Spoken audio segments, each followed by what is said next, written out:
There we go. This is why Cole handles the movie reviews. Hey guys, I'm Wolf from Pop Culture Critics, and today I'm going to be doing the review for Ready Player One. Because, Easter! Happy Easter, everyone! For those of you who don't get that joke, go watch Ready Player One. Because, they're after the Easter egg. No? No? Okay. So, what is Ready Player One? It is a sci-fi movie directed by Steven Spielberg based off the book of the same name. You can't read that, can you? Ready Player One. Yeah. Which was by Ernest Cline, and he actually wrote the screenplay for the movie as well. And some people have given him some guff about that because they feel it wasn't closely tied to the book.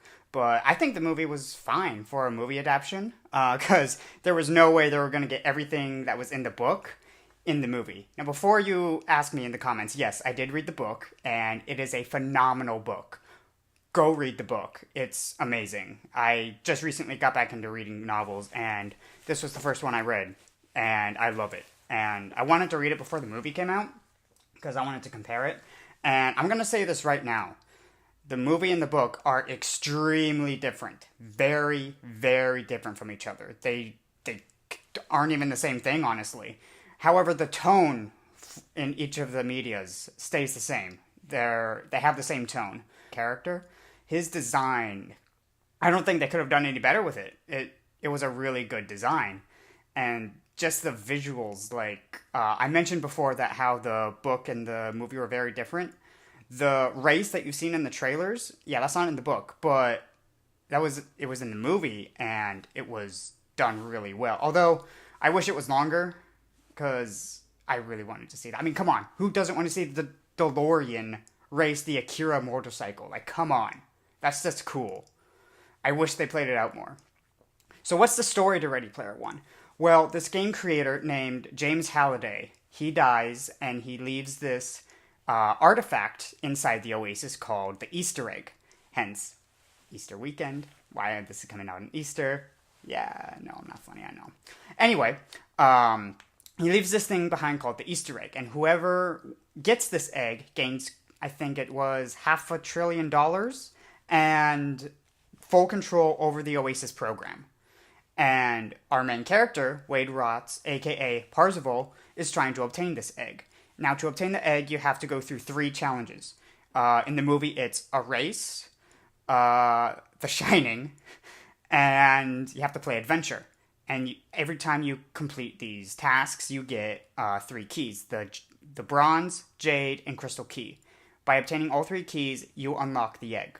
And then when you get the egg, you gain control of the Oasis. And this is a good premise. Although, in my opinion, it was done way better in the book. Although, like I said, I liked that race. That race was pretty freaking awesome. I wish I could choose my own geek vehicle and just race other geek vehicles. That would just be amazing. So, story-wise, the movie did pretty well for what it wanted to do.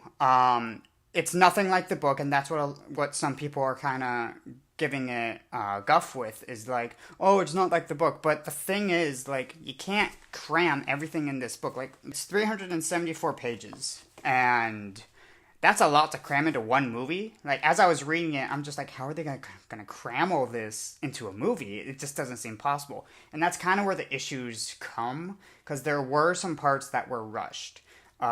Mainly with the love interest. Parzival and Artemis.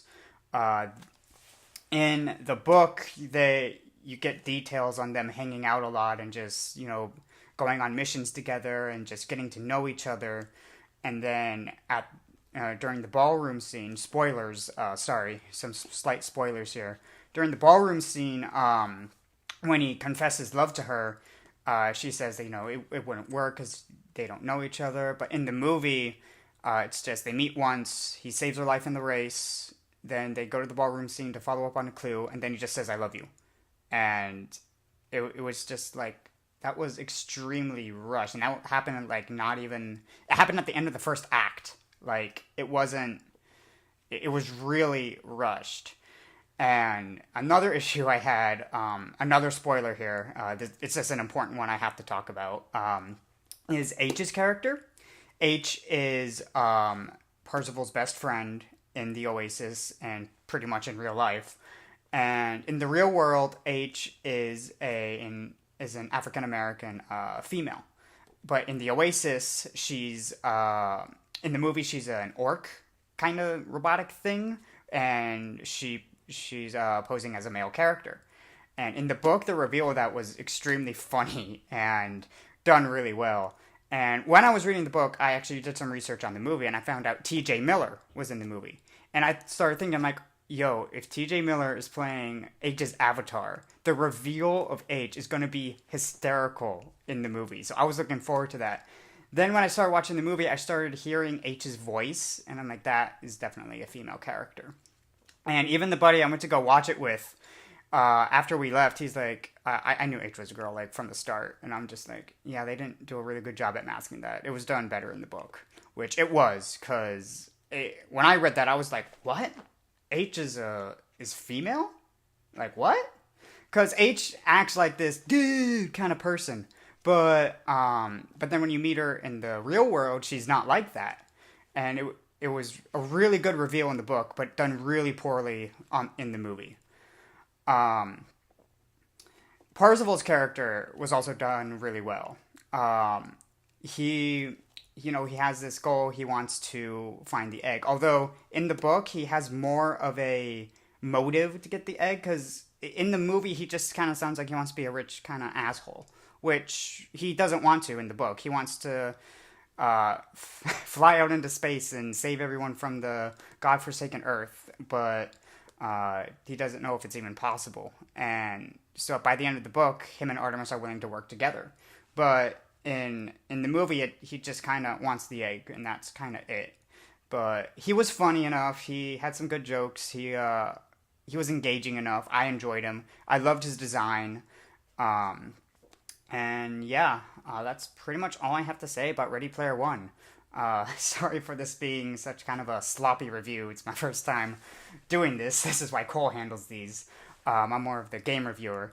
But overall, I really enjoyed this movie, and I would recommend this for anyone to go see, because it's, if anything, just for the visuals. Because the visuals, like, I've never seen visuals done so well in a movie, except for maybe Avatar.